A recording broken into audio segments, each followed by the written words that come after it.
ভাবো একদিন হঠাৎ তোমাকে কোনো অপরাধ ছাড়াই গ্রেফতার করা হলো, চোখ বেঁধে হাত কড়া পরিয়ে তোমাকে নিয়ে যাওয়া হলো এক অচেনা জায়গায়। তুমি জানো এটা বাস্তব নয়, এটা শুধু একটা এক্সপেরিমেন্ট, কিন্তু ধীরে ধীরে সেই অভিনয়টা হয়ে উঠলো বাস্তবের থেকেও ভয়ঙ্কর।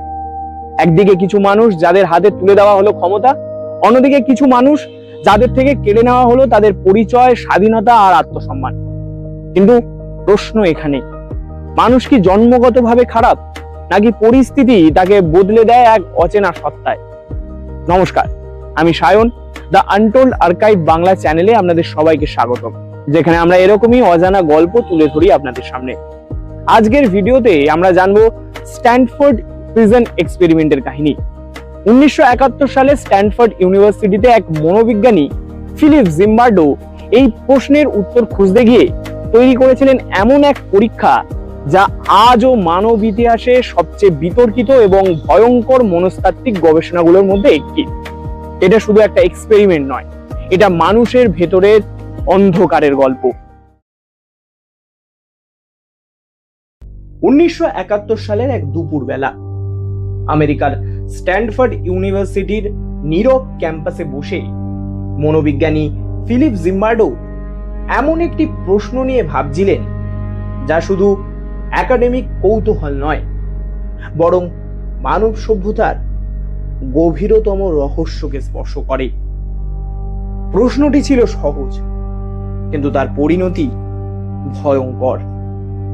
মানুষ কি জন্মগতভাবে ভালো বা খারাপ, নাকি পরিস্থিতি তাকে সেই পথে ঠেলে দেয়? এই প্রশ্নের উত্তর খুঁজতে গিয়ে তিনি সিদ্ধান্ত নেন এমন একটি পরীক্ষা চালানোর যা আগে কখনো করা হয়নি।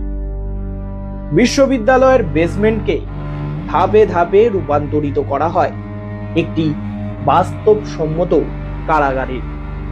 লোহার দরজা, ছোট ছোট সেল, পর্যবেক্ষণ কক্ষ, এমনকি বন্দীদের বিচ্ছিন্ন রাখার ব্যবস্থাও ছিল এই জেলে। বাইরে থেকে এটি একটি গবেষণাগার হলেও ভেতরে এটি হয়ে উঠেছিল একটি সম্পূর্ণ ভিন্ন জগৎ, একটি নিয়ন্ত্রিত কিন্তু অজানা অন্ধকারের দিকে ধাবিত হওয়া সমাজের প্রতিরূপ।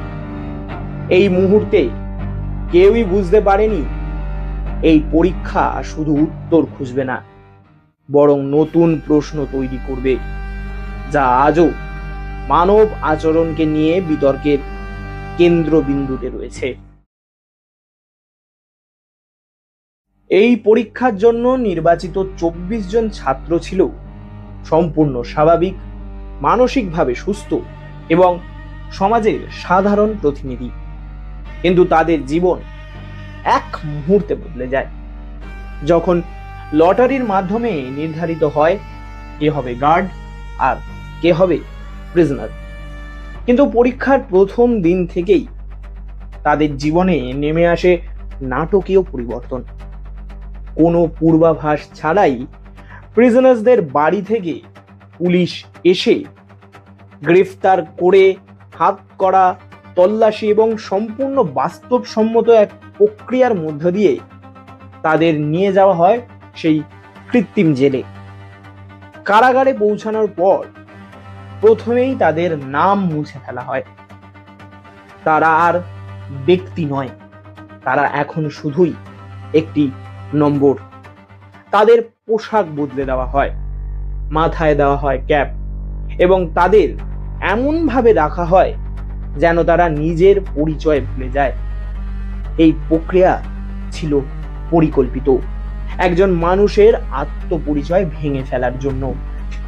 অন্যদিকে গার্ডদের দেওয়া হয় সম্পূর্ণ বিপরীত অভিজ্ঞতা।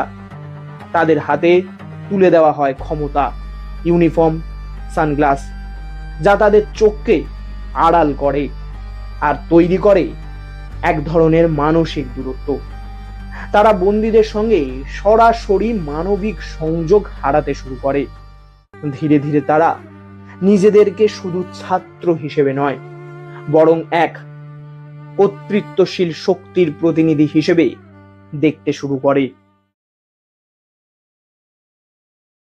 পরীক্ষার প্রথম 24 ঘন্টা তুলনামূলকভাবে শান্ত ছিল। কিন্তু দ্বিতীয় দিন থেকেই পরিস্থিতি বদলাতে শুরু করে। বন্দীরা বিদ্রোহের চেষ্টা করে, তারা নিজেদের স্বাধীনতা ফিরে পেতে চায়। কিন্তু এই ছোট্ট প্রতিরোধী গার্ডদের মধ্যে এক নতুন প্রতিক্রিয়ার জন্ম দেয়, দমন। গার্ডরা দ্রুত কঠোর হয়ে ওঠে। তারা বন্দীদের ওপর চিৎকার করে, শাস্তি দেয়, তাদের ঘুমাতে দেয় না, এমনকি অযৌক্তিক নিয়ম চাপিয়ে দেয়। ধীরে ধীরে এই আচরণ হয়ে ওঠে আরো ব্যক্তিগত, আরো নির্মম। এটি আর শুধু শৃঙ্খলা বজায় রাখার বিষয় ছিল না, এটি ছিল ক্ষমতার প্রদর্শন। অন্যদিকে প্রিজনাররা মানসিকভাবে ভেঙে পড়তে শুরু করে।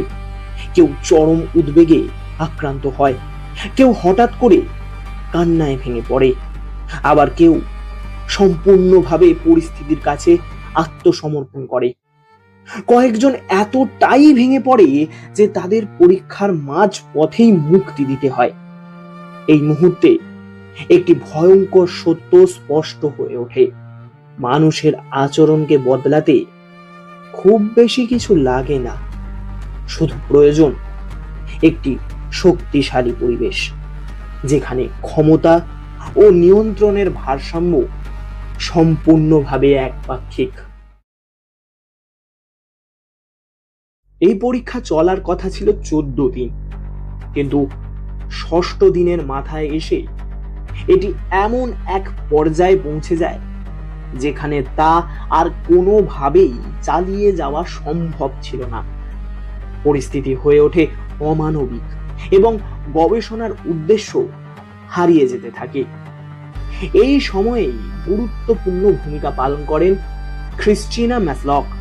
তিনি পুরো পরিস্থিতি পর্যবেক্ষণ করে তীব্র আপত্তি জানান এবং স্পষ্টভাবে বলেন, এটি কোনো বৈজ্ঞানিক গবেষণা নয়, এটি মানুষের ওপর মানসিক নির্যাতন। তার এই মন্তব্য ফিলিপ জিম্বার্ডোকে গভীরভাবে নাড়িয়ে দেয়। তিনি উপলব্ধি করেন যে তিনি নিজেও এই পরীক্ষার মধ্যে ডুবে গিয়েছিলেন এবং একজন নিরপেক্ষ পর্যবেক্ষকের ভূমিকা হারিয়ে ফেলেছিলেন। অবশেষে সিদ্ধান্ত নেওয়া হয় এই পরীক্ষাটি অবিলম্বে বন্ধ করতে হবে। এই সমাপ্তি শুধু একটি গবেষণার শেষ নয়, এটি ছিল সতর্কবার্তা, যা ভবিষ্যতের মনোবিজ্ঞান গবেষণায় কঠোর নৈতিক নীতিমালার প্রয়োজনীয়তা তুলে ধরে।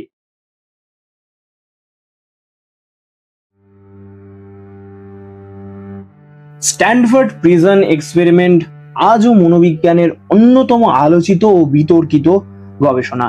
এটি আমাদের সামনে এমন একটি বাস্তবতা তুলে ধরে যা একই সঙ্গে অস্বস্তিকর এবং চিন্তা জাগানিয়া। মানুষের আচরণ সব সময় তার ব্যক্তিত্ব বা নৈতিকতার দ্বারা নিয়ন্ত্রিত হয় না, বরং পরিস্থিতি, সামাজিক ভূমিকা এবং ক্ষমতার কাঠামো তার উপর গভীর প্রভাব ফেলে। এই পরীক্ষায় দেখা গেছে একজন সাধারণ সুস্থ মানুষও যখন সীমাহীন ক্ষমতা পায় এবং তার উপর কোনো নিয়ন্ত্রণ থাকে না, তখন সে সহজেই নিষ্ঠুর হয়ে উঠতে পারে। একইভাবে একজন স্বাধীন মানুষও যখন নিয়ন্ত্রণহীন পরিবেশে বন্দী হয়ে পড়ে, তখন সে দ্রুত মানসিকভাবে ভেঙে পড়তে পারে। তবে এই গবেষণার বৈজ্ঞানিকতা ও নৈতিকতা নিয়ে বিতর্ক রয়েছে। অনেকেই মনে করেন অংশগ্রহণকারীদের উপর অতিরিক্ত মানসিক চাপ প্রয়োগ করা হয়েছিল এবং ফলাফল পুরোপুরি নির্ভরযোগ্য নয়। তবুও এটি মনোবিজ্ঞানের ইতিহাসে এক গুরুত্বপূর্ণ মাইলফলক, যা আজও আমাদের মনে করিয়ে দেয় মানুষের ভেতরের অন্ধকারকে জাগিয়ে তুলতে খুব বেশি কিছু লাগে না। এই এক্সপেরিমেন্ট অর্থাৎ স্ট্যানফোর্ড প্রিজন এক্সপেরিমেন্ট শেষ হয়ে গেছে অনেকদিন আগে, কিন্তু এর তৈরি করা প্রশ্নগুলো আজও শেষ হয়নি। কারণ এই গল্পটা শুধু 24 জন ছাত্রের নয়, এটা আমাদের সবার গল্প। এই এক্সপেরিমেন্ট চোখে আঙুল দিয়ে দেখিয়ে দিয়েছে সঠিক পরিস্থিতিতে ক্ষমতা পেলে একজন সাধারণ মানুষও নিষ্ঠুর হয়ে উঠতে পারে, আবার স্বাধীনতা হারালে সবচেয়ে শক্ত মানুষও ভেঙে পড়তে পারে। তাহলে প্রশ্ন থেকেই যায়, খারাপ মানুষ বলে সত্যি কি কিছু আছে, নাকি আমরা সবাই পরিস্থিতির শিকার? হয়তো সত্যিটা একটু ভয়ঙ্কর। আমাদের প্রত্যেকের ভেতরেই দু রকমের সত্তা আছে, একজন গার্ড আর আরেকজন প্রিজনার। পরিস্থিতি শুধু ঠিক করে দেয় কোন সত্তাটা বাইরে আসবে।